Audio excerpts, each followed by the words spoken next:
কুচবিহারে মোড়াপাড়াতে একটা আইএফবির AC installation আছে, তো যাচ্ছি। আজকে অনেক লেট হয়ে গেছে, কোনো ব্যাপার না, চলো গিয়ে দেখা যাক মেশিনটা কোথায় বসছে আর কিভাবে পাইপটা ড্রেসিং করছি, কিভাবে কাজটা করছি। চলো দেখানো। চলে আসলাম আমরা কাস্টমার বাড়িতে। দেখে নাও, এই আইএফবির এসিটা লাগবে, নতুন এই যে আইএফবি এসিটা। এখানে আগে ইনডোর একটা ছিল হিতাচির মেশিন, সেটা খুলে নিয়েছে, আর এখন কাস্টমার বলছে এইখানে বসাতে। তো জানালা আছে, এই জানালার মিডিল করে বসাতে, যেহেতু আগের মেশিনটা সাইডে ছিল। তো চলো মেশিনটা খুলে ভালো করে ইনস্টলেশন করছি, আর তোমাদেরকে কীভাবে ইনস্টলেশন হচ্ছে সেটাও দেখিয়ে নিই। আর এই যে আমাদের ভাই বিক্রম ভাই, বাহ, মুখে যে স্মাইল, কাজ করো আর গরমের মধ্যে স্মাইল করো, আর কিচ্ছু না। কাজের জোশই আলাদা থাকে। চলো।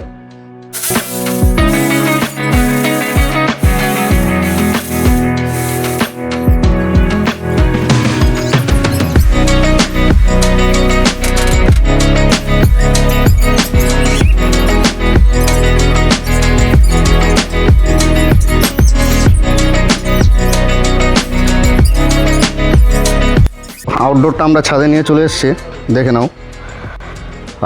আর এটা কপার, একদম 100% কপারের সাথে আসে, গোল্ডেন ফিন্সে আছে। আর তো আমাদের যে পাইপটা ছিল, যে আমরা ব্যান্ডটা ঢুকিয়ে নিয়েছি, আর আমাদের মাপ চলে আসছে। এক হলো হচ্ছে 17 ইঞ্চি একটা ব্যান্ড আছে, আরেকটা আছে 23 ইঞ্চি ব্যান্ড এখানে। তো চলো আগে প্রথমে একটা ব্যান্ড করা যাক।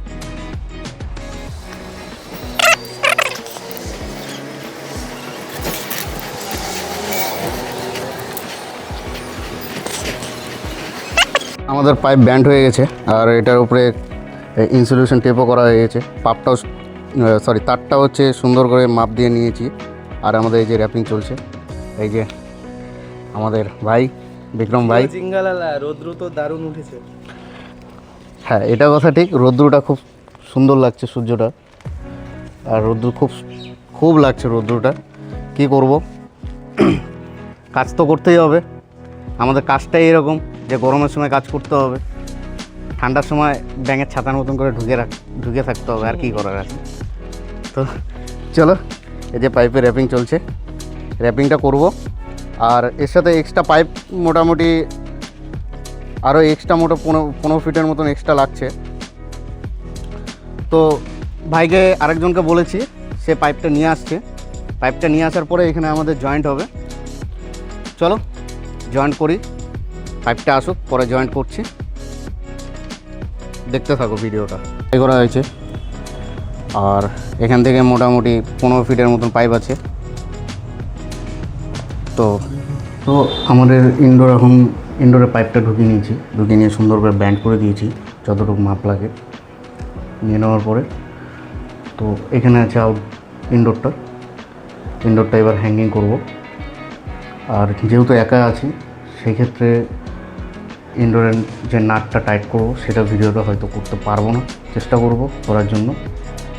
আর বাকি যারা আছে, ভাই আছে, ও উপরে কাজ করছে, পাইপটা ড্রেসিং করছে আর আউটডোরটা ফিটিং করছে। তো চলো একা যতটা পারি করে নিই। এই যে নাটগুলো সুন্দর করে টাইট করে নিয়েছি, এইটার সাথে এটাও। তো ইনডোরের কাজ তো শেষ, এবার চলো আউটডোরে গিয়ে ভ্যাকুম করি, তারপরে গ্যাসটা রিলিজ করি। এটা আমাদের পাইপ কানেকশন হয়ে গেছে, আর এখন আমাদের ভ্যাকুম চলছে। এই যে মিটারও লাগানো আছে, মাইনাসে নেমে গেছে, ভ্যাকুম চলছে।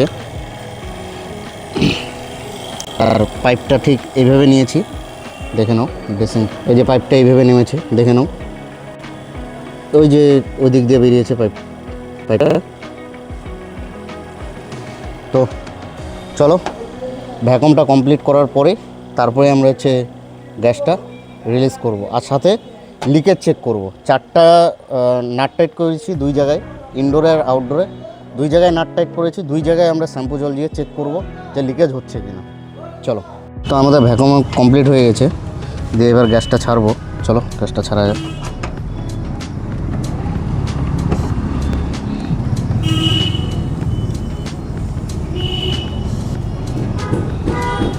হালকা ছেড়ে নিলাম, লিকেজটা চেক করে নিই।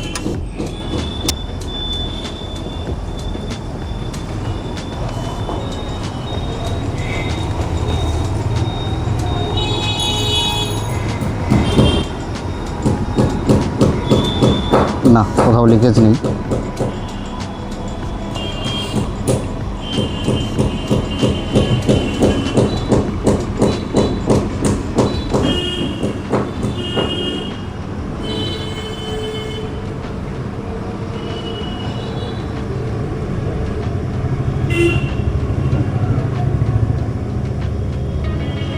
কোথাও লিকেজ নেই। তো চলো পুরো গ্যাসটা ছেড়ে দিই।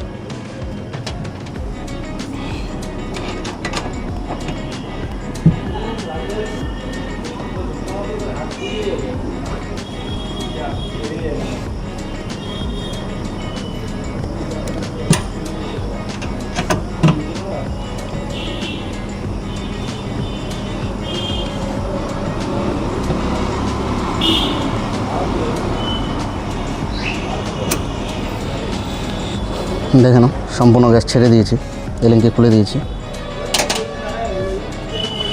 চলো, আউটডোর তো চেক আপ হয়ে গেছে, এবার ইনডোরটা গিয়ে চেক আপ করা যায়। দেখে নাও, ইনডোরটা আমরা হচ্ছে ফেনা দিয়ে দিয়েছি, ফেনা দিয়ে ভালো করে চেক করে নিই। তো আমি তো চেক করে নিয়েছি, লিকেজ কোথাও নেই। আমাদেরকেও দেখিয়ে দিচ্ছি। 14-এর নাটটা, এটা 38-এর নাটটা।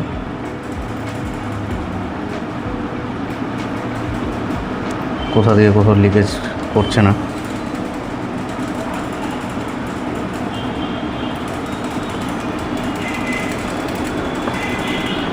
তো চলো ইনডোরটার কাভারটা পুরো ফিটিং করে তারপর মেশিনটা চালু করে দিই।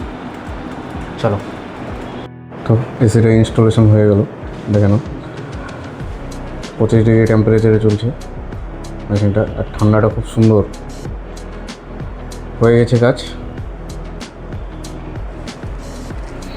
তো চলো, আবার অন্য কোনো কমপ্লেন বা ভিডিও নিয়ে দেখা হচ্ছে। Good night.